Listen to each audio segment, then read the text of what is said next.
Eh bien, cher frère, tu aimeras le Seigneur ton Dieu de tout ton cœur, de toute ton âme, de tout ton esprit, de toute ta force, et tu aimeras ton prochain comme toi-même. Il n'y a pas de commandement plus grand que cela. Le message du Christ est clair. Tout est fondé sur l'amour, sur le mystère même de l'amour, car c'est un mystère. Effectivement, Jésus joint les deux commandements pour n'en faire qu'un seul, l'amour de Dieu et l'amour du prochain. Et il y a une raison fondamentale à cela, car c'est l'amour de Dieu qui implique l'amour du prochain, puisque l'amour, tout amour vient de Dieu. Sans Dieu, il n'y aurait pas d'amour possible. Dieu lui-même est un mystère d'amour indicible, ineffable, un amour qui dépasse tout ce qu'on peut imaginer, car Dieu n'a pas de l'amour en lui, il est l'amour même. Son être tout entier est amour.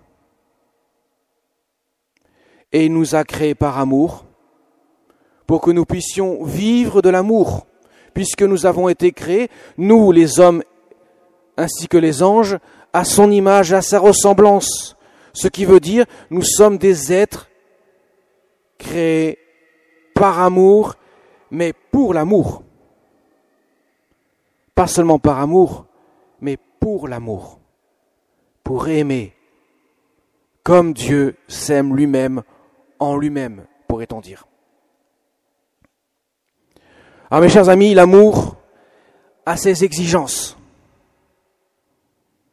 L'amour ne s'arrête pas et ne se réduit pas à la définition que le monde nous donne, souvent égale sentiment.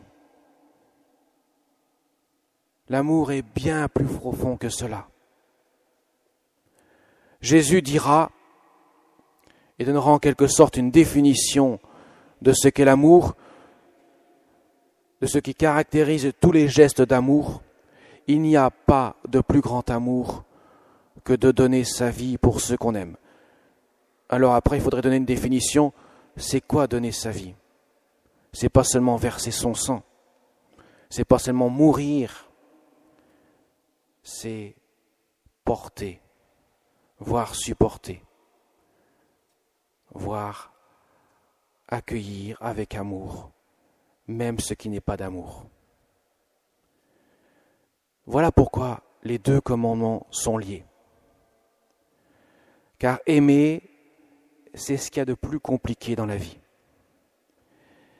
Aimer même lorsqu'il y a des ingratitudes. Mais aimer même lorsque celui à qui on donne l'amour ne le reçoit pas. Ou au contraire, on reçoit des paroles blessantes, pleines d'ingratitude en retour. Alors comment aimer? Jésus ne l'a-t-il pas montré sur la croix? Il a donné sa vie, lui qui est don tout entier de l'amour du Père. Il a donné sa vie sur la croix pour aimer des êtres qui ne l'aimaient pas, des êtres qui étaient loin de lui.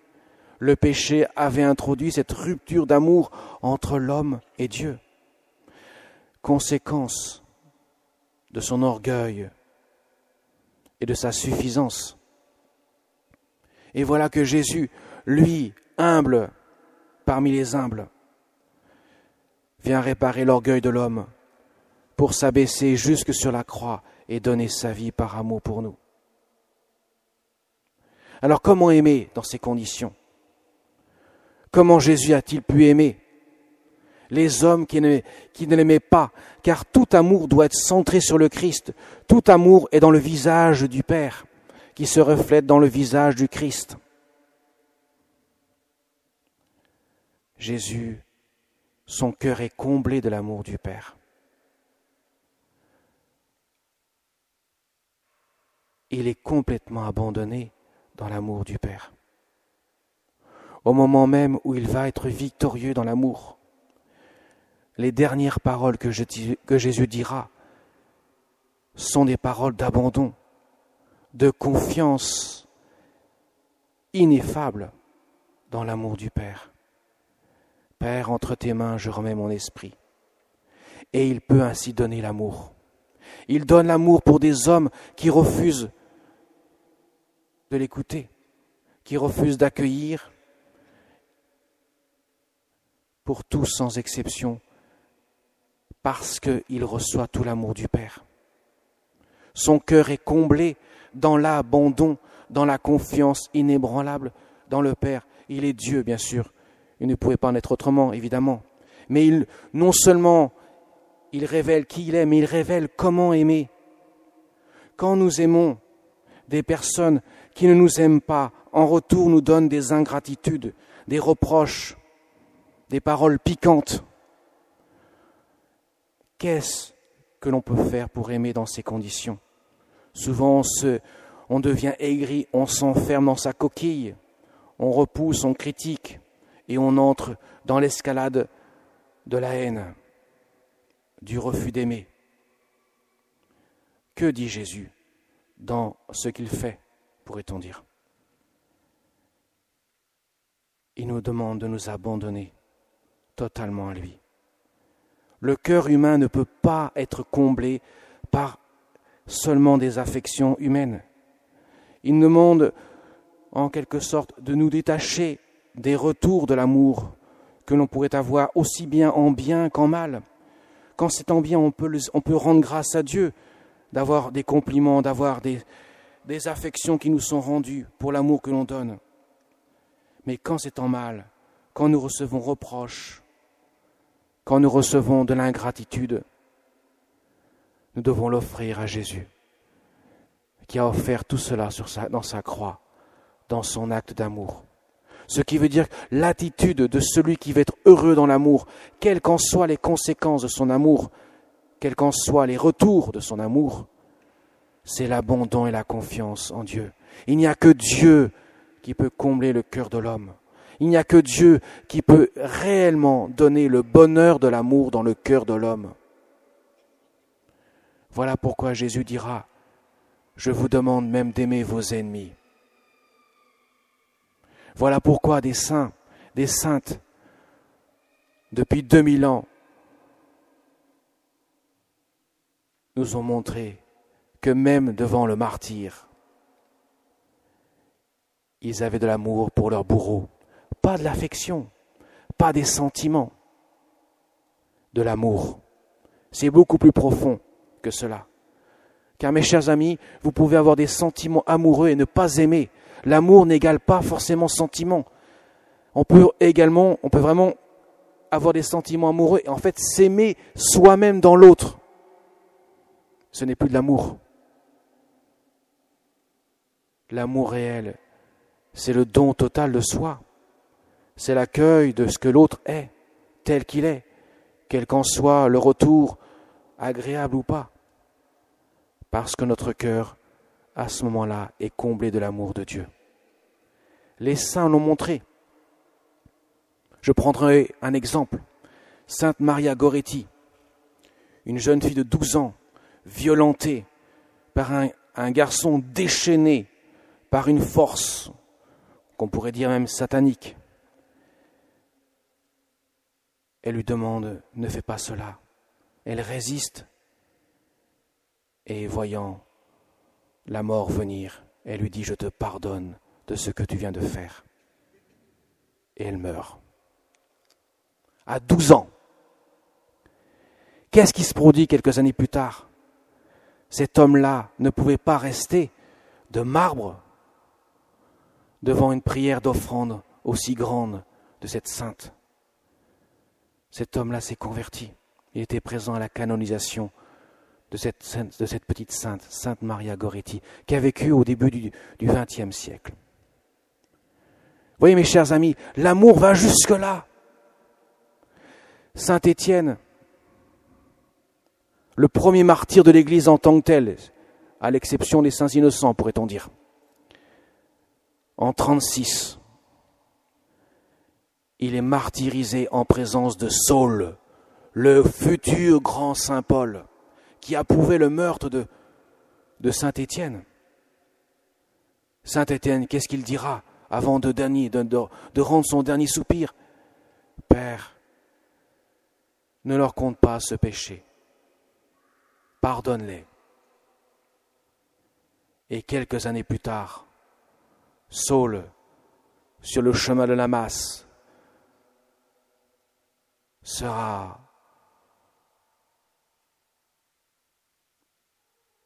transfiguré dans son cœur par l'amour du Seigneur, qui lui dira « Saul, Saul, pourquoi me persécutes-tu » Et il se convertira et deviendra ce grand saint Paul que nous connaissons. Mes chers amis, c'est ça l'amour.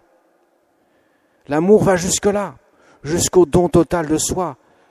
Quand nous vivons dans un couple et que nous avons du mal à nous supporter, quand par exemple madame a du mal à supporter les souliers de monsieur qui traîne dans le couloir et qui lui dit 20 fois rentre tes souliers, c'est ça donner sa vie, c'est supporter, alors pas seulement en criant sur son mari, mais en offrant, devant l'incompréhension qu'il peut avoir de ce que son épouse lui demande. Je pourrais prendre de multiples exemples comme ça, qui montrent à quel point que l'amour, ça rime avec abandon et confiance dans le Seigneur, qui permet de porter l'autre dans son cœur et mutuellement. Voilà pourquoi Jésus dit, il n'y a pas de plus grand amour que de donner sa vie. Donner sa vie, c'est ça, des exemples concrets de la vie que nous supportons. Supporter le caractère acariâtre de l'autre, supporter la lenteur de l'autre, supporter les passions un peu débordantes de l'autre, etc. Et que l'autre ne comprend pas forcément. Offrir tout cela à Jésus dans son cœur pétri d'amour, son cœur qui est un foyer brûlant d'amour pour chacun d'entre nous. Voilà pourquoi Jésus met les deux commandements ensemble. Nous pouvons réellement aimer l'autre dans l'amour du cœur de Jésus. Et je terminerai par la Sainte Vierge. La Vierge Marie, je l'ai déjà dit plusieurs fois, la Vierge Marie avait un enfant exemplaire. C'est pas l'exigence de l'éducation de Jésus qui lui portait à mettre ses nerfs à rude épreuve, c'est évident. Il était obéissant, il était merveilleux. Toute mère rêverait d'avoir un enfant comme l'enfant Jésus, c'est évident. Mais cependant, Jésus lui a confié une mission avant de mourir, d'être la mère de tous les hommes. Femme, voici ton fils. Et là, elle a fait l'expérience de l'amour bafoué, l'amour rejeté. Elle qui a pris au pied la lettre d'être la mère de tous sans exception, de ces bourreaux qui se déchaînaient sur son fils, de ces hommes ingrats qui refusaient tout amour de Dieu. Elle a accepté d'être la mère de tous ces hommes, de tous ces enfants, les portant dans son cœur immaculé, priant inlassablement pour chacun d'eux, pour que leur cœur puisse s'ouvrir à la grâce de l'amour de Dieu. C'est ça l'amour. Mes chers amis, l'amour de Dieu n'est pas un amour qui serait sur un nuage impossible à vivre au quotidien, c'est du concret, mais ça transfigure aussi bien nos joies que nos souffrances. L'amour de Dieu rejoint chacun dans son cœur et y dépose le nécessaire de la grâce pour vivre ce qu'il a à vivre jour après jour. Amen.